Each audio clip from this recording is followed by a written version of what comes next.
একটা বছর পার হয়ে গেল, মনে হয় যেন সেদিনেরই কথা। 2024 সালটা চলে যেতে বসেছে, আর তো মাত্র কয়েকটা ঘন্টা। আজকে হচ্ছে 31 ডিসেম্বর, আর আজকের সকালটা আর কোনোদিনই ফেরত পাবো না। যেটা চলে যায় সেটা কি কখনো আর ফেরত পাওয়া যায়?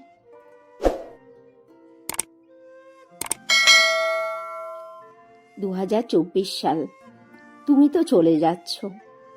যেতে যেতে আমাকে এতটা শক্তি দিয়ে যাও যে কোনো প্রতিকূল পরিস্থিতিকে আমি যেন কাটিয়ে উঠতে পারি।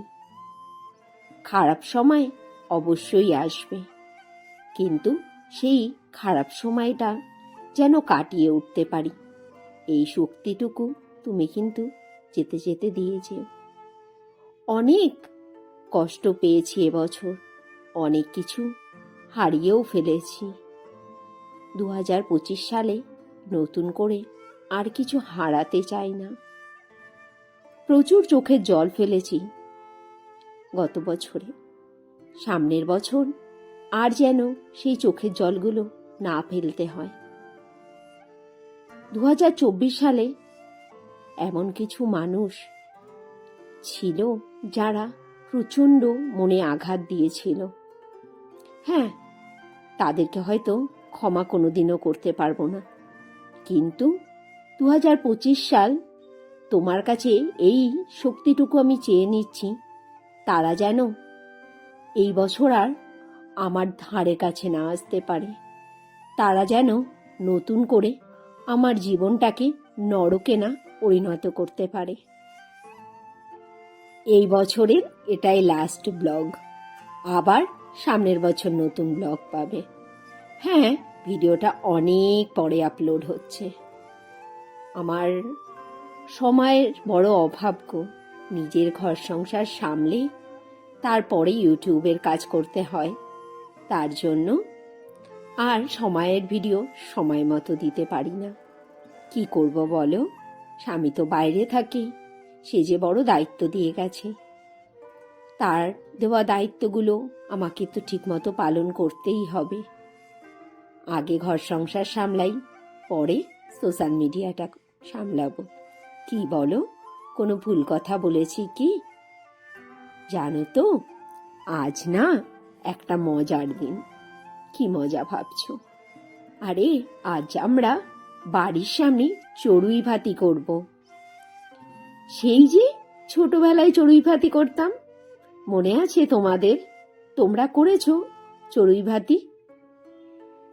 সেই প্রতিটা বাড়ির থেকে চাল নিয়ে আসা হতো, মানে যে যে ফিস্ট করবে তার প্রত্যেকের বাড়ি থেকে চাল আনা হতো, ডিম আনা হতো, আর নিজেরা রান্না করে আধ পোড়া আধ কাঁচা খাবারগুলো খেতাম। কি মজারই না ছিল সেই দিনগুলো। আজ সেই পুরনো স্মৃতিগুলো আবার মনে পড়ে যাচ্ছে। আজ আমরা ডিম ভাতের ফিস্ট করছি, হঠাৎ করেই প্ল্যান। 2 জন 4 জন 5 জন করতে করতে 50 জনা হয়ে গেছিল জানো। আর আমি ছিলাম রাঁধুনি। প্রত্যেকে রান্নাগুলোকে খুব প্রশংসা করেছিল, পাড়ার সবাই সহযোগিতা করেছিল, আর আমরা সবাই মিলে খুব মজা করছিলাম। হাতে হাতে সবাই মিলে কাজ করছিলাম, কেউ বা সবজি কাটছিল, কেউ বা জল আনছিল, কিন্তু মেন দায়িত্বে ছিলাম আমি, মানে রান্না বান্নার দায়িত্বে। বাজার করার দায়িত্ব ছিল অন্য কারো ওপর, খেতে দেওয়ার দায়িত্ব ছিল আরো একজনের ওপর। আমাদের মেনুতে ছিল ভাত, চিপস, টমেটো দিয়ে মুসুরির ডাল, হাঁসের ডিম আলু দিয়ে, আর এক ভাই একটা কেকও দিয়ে গিয়েছিল, বলেছিল দিদি কেক কেটে নিউ ইয়ার সেলিব্রেশন করো।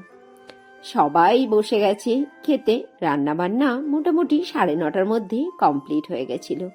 কচি কাচাদের আনন্দকে দেখে ওরাই যেন বর্ষবরণের জন্য কোমর বেঁধে লেগে পড়েছে। আজ কিন্তু ঠান্ডাটাও খুব ভালো পড়েছিল। সবাই খেতে বসে আমার রান্নার খুব প্রশংসা করছিল। কেউ কেউ তো বলছিল আজ ডবল ভাত খেয়ে নিয়েছি। সত্যি আমি না প্রশংসা পাওয়ার বড্ড লোভী, আর সবাই যে আমার প্রশংসা করছিল এতে আমি খুব খুশি। আমাদের বাড়ির পাশে আরো একটা পিকনিক হচ্ছিল, আর এখানে বক্স বাজিয়ে খুব নাচা গানা হচ্ছিল। যে যার মতো করে আনন্দ উদযাপন করছিল। এখন বাজে রাত 12টা, আর বাজি ফাটিয়ে ফানুস উড়িয়ে সবাই সবাইকে হ্যাপি নিউ ইয়ার বলে আমরা বর্ষবরণ করেছিলাম। আর পুরোটারই সাক্ষী ছিল তোমাদের দাদা ভাই ভিডিও কলে।